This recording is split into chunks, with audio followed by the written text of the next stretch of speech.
नमस्कार दोस्तों, एक बार फिर से स्वागत है आपका उड़ान आईएएस प्लेटफॉर्म पर। मेरा नाम है अनिल कुमार और मैं आपके साथ डिस्कस कर रहा हूँ आधुनिक भारत का इतिहास। प्यारे दोस्तों, हरियाणा पीसीएस के लिए हमने स्पेशल सीरीज चला रखी है।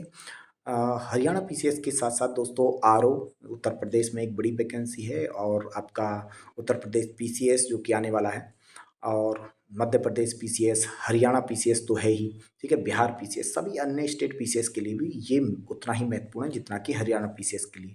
यहाँ तक कि उत्तर प्रदेश यानी कि आपका यूपीएससी में भी ये क्या है, बहुत ही आपके लिए कामयाब सिद्ध होगी, बहुत ही महत्वपूर्ण सिद्ध होगी प्यारे दोस्तों। अभी मैं आपके साथ डिस्कस कर रहा हूँ आधुनिक भारत में मराठा पावर्स, ठीक है। तो मराठा पावर्स, क्योंकि हमने पहले एक एक करके किसको बंगाल, मैसूर, पंजाब, सिंध ये सब पढ़ा, अभी हम पढ़ रहे हैं तो आप देख सकते हैं मराठा पावर। और मराठा पावर में थोड़ा सा हमने इसको थोड़ा डिटेल में पढ़ा है सभी को। एक तरफ हमने छत्रपतियों का इतिहास पढ़ा है, दूसरी तरफ पेशवाओं का इतिहास। अभी हम इसमें देखने वाले हैं मराठाओं की जो व्यवस्था कैसी थी, जैसे मान लीजिए सैन्य व्यवस्था कैसी थी, राजस्व व्यवस्था कैसी थी, इसके बारे में थोड़ा सा हमें पता होना चाहिए। तो अगर हम मराठाओं की बात करें दोस्तों, मराठा और मुगल संघर्ष कब से हुआ, क्योंकि मराठा दो है दोस्तों जो मुगलों के पतन के बाद प्रतिस्पर्धी राज्य के रूप में उभरते हैं। तो मराठा मुगल संघर्ष कब से हुआ, तो मराठा मुगल संघर्ष स्टार्ट हो गया था दोस्तों आपके शाहजहां काल से ही इनका संघर्ष चलता रहा। शिवाजी ने दोस्तों जो कर्नाटक है वहां पर एक जगह है कोलावा, क्या नाम है, कोलावा, कर्नाटक में कोलावा में दोस्तों अपनी नेवी का गठन किया था, नौसेना का गठन। तो नौसेना का गठन बड़ी बात थी, शिवाजी द्वारा किया गया था, ध्यान रखेंगे। उसके बाद देखेंगे शिवाजी के समय में दोस्तों घुड़सवार रहते थे, उनको दो भागों में बांटा गया था। घुड़सवार दो भागों में बांटा गया था, एक बोलते थे बरगीर या फिर बारगीर, ठीक है, ये एक प्रकार के स्थायी घुड़सवार हुआ करते थे, ठीक है। एक होते थे सेल्हेदार, ये अस्थाई मतलब प्रकार के होते थे, ठीक है, तो ये स्थायी नहीं होते थे, ठीक है। तो एक हो गया बरगीर, बरगीर एक प्रकार के दोस्तों घुड़सवार ही हैं, लेकिन ये स्थायी हैं, परमानेंट रहेंगे ये। लेकिन सिलहदार को समय समय पर नियुक्त किया जाता था जब जरूरत होती थी, उसके हिसाब से, जरूरत के हिसाब से। उसके बाद देखेंगे शिवाजी की दोस्तों सबसे मजबूत जो स्थायी सेना होती थी, ठीक है, उसको बोलते थे पाग, ठीक है, ये भी दोस्त ध्यान रखेंगे, पाग या पागा बोला जाता था।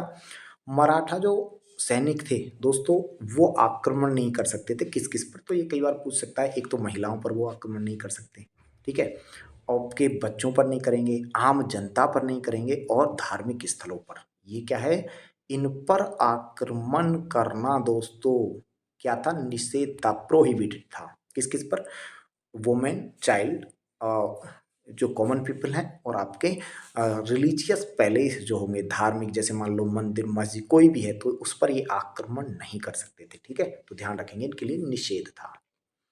आगे देखेंगे दोस्तों मराठा प्रशासन की अगर हम बात करें, दोस्तों मराठा प्रशासन की शुरुआत तो दोस्तों शिवाजी से ही कर दी थी, ठीक है, शिवाजी के काल से ही। और शिवाजी ने क्या किया था, 8 मंत्रियों की एक, कह सकते हो आप, मतलब ग्रुप बनाया था, एक प्रकार का परिषद बनाई थी जिसको बोलते थे अष्टप्रधान। अष्टप्रधान का गठन किया। अष्टप्रधान में दोस्तों देखो, पहले तो सबसे बड़ा पद तो देख आप कहेंगे कि किसका होता था, छत्रपति था। इसको सहायता देने के लिए ही क्या बनाई थी, तो ये अष्टप्रधान जो है बनाया गया था। अष्टप्रधान मतलब 8 मुख्यमंत्री जो थे, मुख्य मतलब मेन मिनिस्टर्स जो थे, उनकी एक काउंसिल हुआ करती थी, ठीक है।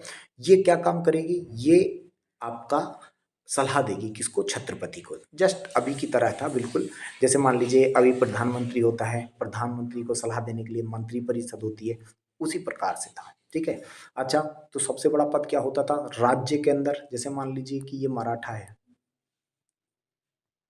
ये आपका मान लीजिए ये पूरा का पूरा मराठा, दोस्तों यहाँ पर सबसे सुप्रीम जो पोस्ट है क्या हो गई, ये है आपका छत्रपति। और छत्रपति को सलाह देने के लिए यहाँ पर क्या है, तो आपकी एक परिषद है, ठीक है, क्या है, इसमें 8 लोग हैं, इसको बोलते थे अष्टप्रधान। क्लियर है, यहाँ पर बैठा है राजा। तो इस अष्टप्रधान में यानी कि सबसे राज्य के अंदर सबसे उच्च पद छत्रपति का है। उसके बाद दूसरा पद आता था दोस्तों, देखेंगे तो उसको बोलते थे पेशवा, ठीक है। तो पेशवा का मतलब है वो राजा द्वारा ही नियुक्त किया गया है पेशवा, ठीक है। तो छत्रपति सबसे ऊपर होता था जब तक छत्रपतियों का इतिहास रहा था। उसके बाद एक पद होता था जिसको बोलते थे आप पेशवा। लेकिन आपको याद होगा छत्रपति साहू जी महाराज, ठीक है, बालाजी विश्वनाथ को क्या बोला, पेशवा नियुक्त किया। उसके बाद पेशवा जो है पावरफुल बन गए, सारी शक्ति पेशवाओं के अधीन आ गई, ठीक है। तो खैर ये बात है, लेकिन फिर भी अगर हम याद क्रोनोलॉजी याद रखें तो सबसे बड़ा पद छत्रपतियों का था मराठा साम्राज्य के अंतर्गत। दूसरा सबसे बड़ा पद जो होता था वो होता था पेशवाओं का। क्लियर। अच्छा, इसमें दोस्तों अष्टप्रधान में कौन कौन होते थे जो छत्रपति को सलाह देते थे। पहला होता था दोस्तों पेशवा। पेशवा जो होता था वो प्रधानमंत्री की तरह होता था, यानी मुख्य, एक प्रकार से मेन, है ना। तो प्रधान मतलब हेड, तो प्रधानमंत्री हो गया। और ये काम क्या करेगा, छत्रपति की अनुपस्थिति में आपका प्रशासन संभालेगा, यानी कि एडमिनिस्ट्रेशन करेगा in the absence of Chhatrapati, ठीक है। उसके बाद देखेंगे दूसरा होता था दोस्तों, तो दूसरा पद जो होता था वो होता था मंत्री, कहें आप इसको। तो दूसरा जो मंत्री है उसको बोलते थे अमात्य, अमात्य बोलते थे, या फिर इसको कई बार मजूमदार के नाम से भी जाना जाता है। क्या करता था भाई, ये वित्त मंत्री का काम करता था। और क्या करता था, ये राजस्व का लेखा जोखा रखता था, यानी कि अकाउंटिंग रखता था, रेवेन्यू रिलेटेड अकाउंटिंग। और ये वित्त मंत्री की तरह होता था, फिनांस मिनिस्टर की तरह, ठीक है। एक होता था सर ए नौबत, तीसरा पद देखेंगे इसको क्या बोलते थे, सर ए नौबत। दोस्तों ये सेनापति का पद है, क्या बोलते थे इसको, सेनापति। सर ए नौबत मतलब सेनापति। तीस आप देखेंगे चौथा पद होता था सुमंत। सुमंत मतलब होता है दोस्तों विदेश मंत्री। अब ये कई बार पूछा हुआ है, एक मैच द फॉलोइंग करके दे देगा आपको कि सुमंत का मतलब क्या होता था, या फिर कई बार दे देगा कि सुमंत मराठा काल में सुमंत किसको बोलते थे। तो दोस्तों विदेश मंत्री यानी फॉरेन मिनिस्टर को कहा जाता था। अगला पद होता था न्यायाधीश। न्यायाधीश क्या करेगा, इसके नाम से ही दिख रहा है, न्याय व्यवस्था का संचालन करेगा। पंडित राव, पंडित देखो नाम से ही दिख रहा है, तो इसका मतलब है कि धार्मिक चीजों से रिलेटेड होगा, तो ये इसको धार्मिक मामले दिए गए थे। चिटनीस, ये बहुत ज्यादा पूछा जाता है, चिटनीस। चिटनीस दोस्तों पत्राचार व्यवहार, ठीक है, पत्राचार व्यवहार दिया जाता था, पत्राचार व्यवस्था जो थी, ठीक है, इसके बारे में। वाक्यनवीस, ये भी बहुत पूछा जाता है। वाक्यनवीस दोस्तों सूचना गुप्तचर और आपका जो है संधि करने वाला एक मंत्री हुआ करता था। देखो इसमें सबसे ज्यादा जो क्वेश्चन पूछा गया है अब तक, मैं आपको एक बार बता देता हूं, देखेंगे जरा। एक तो वाक्यानवीस बहुत ज्यादा पूछा जाता है, ठीक है। एक चिटनीस को बहुत ज्यादा पूछा जाता है, ठीक है। इस तरफ देखेंगे सर ए नौबत, तो सेनापति ये भी पूछा जाता है। और एक आपका पूछा जाता है सुमंत। तो 8 में से कम, क्योंकि देखो जो अदर है ना उनको तो आप वैसे भी याद रख सकते हो, जैसे मान लो पंडित राव है तो धार्मिक दिख रहा है, न्यायाधीश तो न्याय व्यवस्था, है ना। अमात्य जो है वो एक प्रकार का, ये भी आपको याद रखना चाहिए, अमात्य क्या था, वित्त मंत्री था। पेशवा सबसे बड़ा पद था। तो चिटनवीस जो है, ये जो आप देखेंगे चिटनिस, ये बड़ा महत्वपूर्ण है। वाक्यनवीस बहुत महत्वपूर्ण है। एक सुमत, जो सुमत होता था विदेश मंत्री, इसको बहुत ज्यादा पूछा गया। चलिए आगे देखेंगे, मुझे लग रहा है ये बात आपको समझ में आ गया होगा। मराठा राजस्व व्यवस्था देख लीजिए, रिवेन्यू सिस्टम कैसा होता था, तो इनका क्या है, Maratha revenue system. Revenue, revenue system, मराठाओं का रिवेन्यू सिस्टम। पहली बात तो रिवेन्यू रिलेटेड कोई व्यवस्था थी ही नहीं। इसको थोड़ा बहुत शिवाजी ने क्या किया, जो मलिक अंबर की व्यवस्था थी राजस्व से संबंधित, यानी कर कैसे इम्पोज किया जाए, ठीक है, इसके बारे में। तो ये जो व्यवस्था थी इसने शिवाजी ने मलिक अंबर से सीखी थी। और ठीक है, मलिक अंबर से एक और चीज सीखी थी, आपको पता होगा, गुरिल्ला वॉर टेक्निक भी सीखी थी, ठीक है। राजस्व का मेन स्रोत स्रोत क्या था भाई, जो रिवेन्यू था राज्य में, जो रिवेन्यू आता था उसका मेन स्रोत क्या था, तो भूमि कर ही था, यानी कृषि कर, कृषि पर जो कर लगता था, ठीक है। आप कह सकते हैं इसको एक प्रकार से एग्रीकल्चर टैक्स बोल लीजिए, या फिर लैंड से जम, यानी जिसको लगान बोलते हैं, ठीक है। कितना होता था भाई, भूमि कर जो होता था वो एक्चुअली इसने बढ़ाया था, 33% होता था, उसको बढ़ाकर 40% कर दिया गया था शिवाजी ने, ये भी इम्पोर्टेंट है। भूमि जो है दोस्तों वो भूमि की जो नाप थी, यहाँ पे क्या हुआ, नापने के लिए क्या यूज करते थे, या तो हड्डी या फिर काठी बोलते थे उसको, ठीक है, हड्डी या काठी, जो भूमि को नापने के लिए यूज की जाती थी। अब यहाँ पर बड़ा ही महत्वपूर्ण प्रश्न आते हैं दोस्तों, यहाँ से बहुत ज्यादा क्वेश्चन एक तो आता है कि भाई शिवाजी द्वारा चलाए गए दो महत्वपूर्ण टैक्स कौन से थे, उसके द्वारा जो लगाए जाते थे, और ये कुछ समझना भी पड़ेगा आपको। तो पहला देखो, शिवाजी ने दो महत्वपूर्ण कर लगाए थे, एक का नाम था चौथ टैक्स, एक का नाम था सरदेशमुखी, ठीक है। चौथ एक टैक्स है, ठीक है, एक है चौथ और एक है सरदेशमुखी। चौथ क्या है, सबसे पहले है भाई चौथ क्या है, ये क्वेश्चन पूछा जाएगा ना, चौथ, consider the following statement about चौथ, बोल सकता है ना कि चौथ से संबंधित निम्नलिखित कथनों पर विचार करो। तो प्यारे दोस्तों, एक तो देखो ध्यान रखेंगे, जो पड़ोसी क्षेत्र हैं, ठीक है, या फिर विजित क्षेत्र हैं से किसी तीसरी शक्ति के आक्रमण से सुरक्षा के लिए प्रदान मतलब लिया जाता था। इसका मतलब ये हुआ, मैं ये कह रहा हूं, मराठा क्या करते थे बताते हैं इसके बारे में, कि जैसे मान लीजिए ये मराठा एम्पायर है और इस तरफ मान लीजिए हैदराबाद है, ये वाला क्या है, इस तरफ हैदराबाद है, ये हैदराबाद है। तो ये क्या है दोस्तों, एक तो पड़ोसी भी है ये और तीसरी शक्ति भी है। तो अब देखेंगे ये एक दूसरा है, तो मान लीजिए कि इस पर यहाँ पर आपका ये है आपका मैसूर, मैसूर, ठीक है, मैसूर। अब क्या होता था समझने का प्रयास करेंगे, मैं कह रहा हूं ये है मराठा। तो मराठा क्या वसूल करते थे, मराठा लेते थे इन पड़ोसियों से, ये जो पड़ोसी हैं, ठीक है, ये क्या है, ये इसके पड़ोसी हैं, यहाँ पर ये इसके क्या हैं, पड़ोसी, ये पड़ोसी हैं सारे के सारे। तो मराठा इन पड़ोसियों से वसूलता था टैक्स। क्लियर, किस लिए वसूल रहा है, ताकि ये जो थर्ड पावर है, ये कौन है, कोई थर्ड तीसरी शक्ति है, ठीक है, अदर पावर, कि भाई अगर ये अटैक करेगा तो हम आपकी मदद करेंगे। तो ये आपको आपको क्या करना पड़ेगा, हम आपकी सुरक्षा का दायित्व लेते हैं कि अदर थर्ड पावर आप पर अटैक नहीं करेगी। समझ में आ गया, यानी कि मान लीजिए हैदराबाद मैसूर पर अटैक नहीं करेगा, ठीक है, तो अगर अटैक करेगा तो हम आपको हेल्प करेंगे जी, ठीक है, ये आप पर अटैक करेगा तो हम आपकी सहायता करेंगे, लेकिन इसके लिए आपको हमें टैक्स देना पड़ेगा, चौथ, ठीक है। तो ये था चौथ, याद रखना है, ये क्वेश्चन पूछा वो गया है। कितना लेते थे भाई, चौथ का मतलब आप देख सकते हैं, जो टोटल उपज है, मान लो राज्य में, उसके राज्य में जो टोटल है, मान लीजिए उपज 100 kg हुआ, तो 100 kg का 1/4, इसका मतलब हो गया 25%, है ना। तो 25% के रूप में लिया जाता था 1/4, टोटल का 1/4। ये एक प्रकार का रियली में भूमि कर ही होता था, इसको कई बार खानदानी कहते थे भाई। खानदानी का मतलब है कि हमारा ये पीछे से चला आ रहा है, ठीक है, तो खानदानी के नाम से भी इसको कई बार जाना जाता है, ठीक है। तो चौथ समझ में आ गया, यानी कि किसी अन्य तीसरी शक्ति से सुरक्षा करने के लिए, ठीक है, क्या लेते थे, ये कर लेते थे, हम आपकी सुरक्षा करेंगे जब कोई आप पर अटैक करेगा तब, ठीक है। लेकिन दोस्तों एक और टैक्स था जिसका नाम है सरदेशमुखी। क्या नाम है इसका, सरदेशमुखी। इस टैक्स को देखेंगे। अब देखो पहले तो इसके वर्ड को समझने का प्रयास करो। सरदेशमुखी, ये दोस्तों देश के मुखिया होने के नाते, देश का मतलब है, मान लो कि भाई आप ये जो है ना, ये आपकी प्रजा है, प्रजा से वसूल रहे हैं, ये आपका क्या है, मराठा।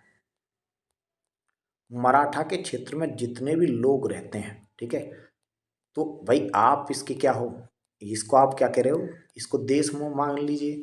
तो देश के, क्योंकि आप क्या हो, मुखिया,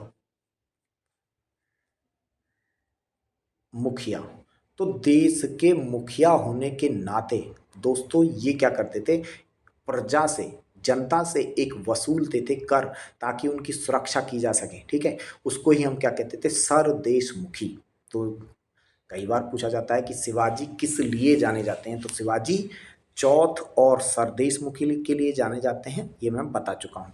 कितना होता था दोस्तों, ये कुल उपज का 1/10 होता था। कुल उपज का 1/10 का मतलब हो गया 10%, ठीक है। टोटल मान लीजिए कि 100 kg आपका अनाज हुआ है, तो उसमें से कितना ले रहा है, 1/10, 1/10 मतलब 10%। क्लियर हो गया, तो ये भी आपको याद रखना है, अपनी ही जनता से वसूला जाता था। मराठा साम्राज्य से संबंधित दोस्तों कुछ अन्य तथ्य हैं जिनको हम समझने का प्रयास करेंगे। मराठा साम्राज्य से संबंधित अन्य तथ्य हैं, चलिए देख लेते हैं। तथ्य आपको पता होना चाहिए। एक तो यह कि भाई सब साम्राज्य की सबसे छोटी इकाई गांव हुआ करती थी, ठीक है, और गांव का जो प्रधान होता था उसको बोलते थे पटेल, चौधरी पटेल, ठीक है। तो यहाँ पर क्या बोलते थे, पटेल, ध्यान रखना है। गांव का सबसे छोटा जो गांव, सबसे छोटी इकाई है प्रशासन की, और वहां पर जो प्रशासन उसका जो हेड है उसको बोलते हैं पटेल। राष्ट्रभाषा इनकी जो थी, राजभाषा कहें उसे, तो इनकी राजभाषा मराठी थी, ठीक है। स्मिथ ने दोस्तों शिवाजी के राज्य को क्या कहा था, डाकुओं का राज्य कहा था। ये क्वेश्चन कई बार पूछा सकता है, इसको आप वेरी आईएमपी कर लेंगे, ठीक है, कि भाई शिवाजी के राज्य को डाकुओं का राज्य, रॉबर स्टेट, क्या बोलते हैं इसको, रॉबर स्टेट। मैं यहाँ पर लिख भी देता हूँ ताकि आपको पता रहे। तो ये क्या है, रॉबर।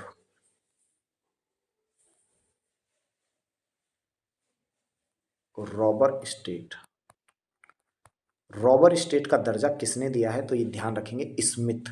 स्मिथ कौन है, एक इतिहासकार है, ठीक है। गुरिल्ला वार टेक्निक का पथ प्रदर्शक किसे माना जाता है भाई, तो आप कहेंगे कि भारत में ये जो गुरिल्ला वार टेक्निक मेनली कहाँ से, तो आप देख सकते हैं शिवाजी को माना जाता है, शिवाजी ने इसको खूब यूज किया था, ठीक है। तो उसके बाद आपको पता है किसको किससे सीखी है, तो मलिक अंबर से, मलिक अंबर से सीखी है, ये मैं बात बता चुका हूँ। अफजल खान दोस्तों बीजापुर के सुल्तान का सेना नायक था, इसके बारे में मैं बता चुका हूँ, और इसकी हत्या भी करता है, जिसे 1600 आप देख सकते हैं 59 में शिवाजी को जिंदा या मुर्दा पकड़ने की क्या देता भेजा गया था। एक्चुअली इसकी कहानी सुन लीजिए, मैं कह रहा हूँ अफजल खान ने, बीजापुर का जो शासक था, उसने एक्चुअली आपको शिवाजी को जिंदा या मुर्दा पकड़ने के लिए भेजा था, किसको, शिवाजी को। लेकिन दोस्तों शिवाजी ने इसको ही मार दिया, ठीक है। उसके बाद क्या हुआ, उसको इसको मार दिया गया था शिवाजी द्वारा। खैर उसके बाद यहाँ पर एक पॉइंट देखेंगे, ताराबाई मराठा साम्राज्य की सबसे बहादुर महिला के रूप में जाना जाता है।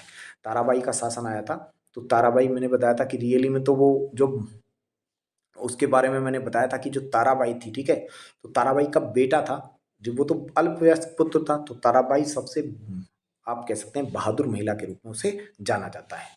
तो ये हमने भाई इसमें देखा, देखने का प्रयास किया, ठीक है, सारा का सारा जो भी मराठा साम्राज्य था। लेकिन मैंने आपको ये बताया कि भाई हम जो है इसमें देखने वाले हैं अभी, एक तो जो आपका जो युद्ध हुए इनको डिटेल में पढ़ने वाले हैं, कौन कौन से युद्ध हुए हैं, तो जरा देख लेते हैं एक एक करके। 3 युद्ध हुए थे, 3 युद्ध हुए हैं, इनको हमको क्या करना है, डिटेल में पढ़ना है प्यारे दोस्त। तो चलिए एक को हम पहले को अभी यहाँ पर देखते हैं। प्रथम आंग्ल मराठा युद्ध दोस्तों कब हुआ है, तो 1775 से आपके 1782 तक हुआ है, ठीक है। मुख्य कारण क्या है, सूरत की संधि किसने कर ली थी, आपको याद होगा रघुनाथ राव ने भक्कर कर ली थी। मराठाओं की तरफ से रघुनाथ राव साइन कर रहा है, और बॉम्बे, बॉम्बे में हो रहा है दोस्तों, बॉम्बे की तरफ से अंग्रेज इसको साइन कर रहे हैं। अब एक चीज को समझने का प्रयास करेंगे दोस्तों, आपको पता होगा कि भारत में 3 प्रेसिडेंसी शहर हुआ करते थे, कलकत्ता, बॉम्बे और मद्रास, ठीक है। अब अब देखो ध्यान से, होता क्या है कि 1773, ये तो कब का 75 की बात है, तो 1773 में रेगुलेटिंग एक्ट आया, और जिसमें बोला गया कि भैया ये दोनों बॉम्बे का गवर्नर और आपका मद्रास का गवर्नर, इनको अधीन बना दिया गया था, किसके, इनको अधीन बना दिया गया बंगाल के गवर्नर के अधीन, ठीक है।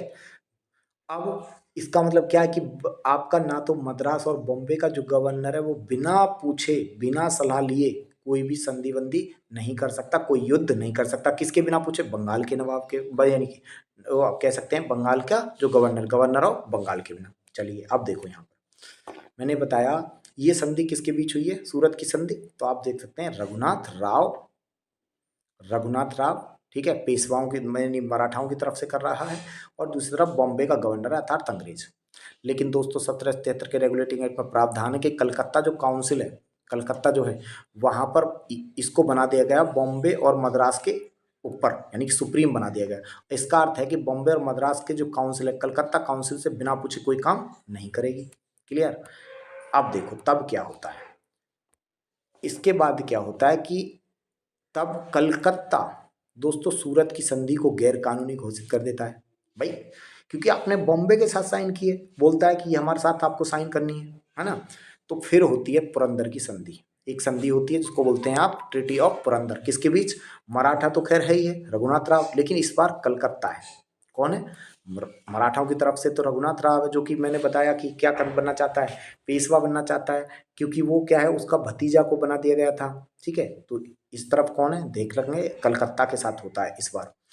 लेकिन दोस्तों ये बॉम्बे को पसंद नहीं आया, हालांकि बॉम्बे का जो गवर्नर है वो तो अधीन है गवर्नर जनरल ऑफ बंगाल के, लेकिन ये बॉम्बे को पसंद नहीं आता, फिर से एक नई संधि होती है जिसको बोलते हैं ट्रीटी ऑफ बडगांव, बडगांव की संधि, फिर से किसके, मराठा और आपके बॉम्बे के बीच होती है।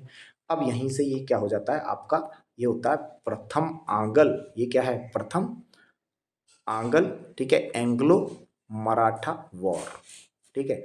क्या है भाई, देख लीजिए कौन कौन है इस तरफ, तो इस तरफ अंग्रेज लड़ रहे हैं, ठीक है, और इस तरफ कौन है, साथ दे रहा है कौन, रघुनाथ राव, यानी कि मराठा जो था, जो कि भाग गया था, खुद पेशवा बनना चाहता है।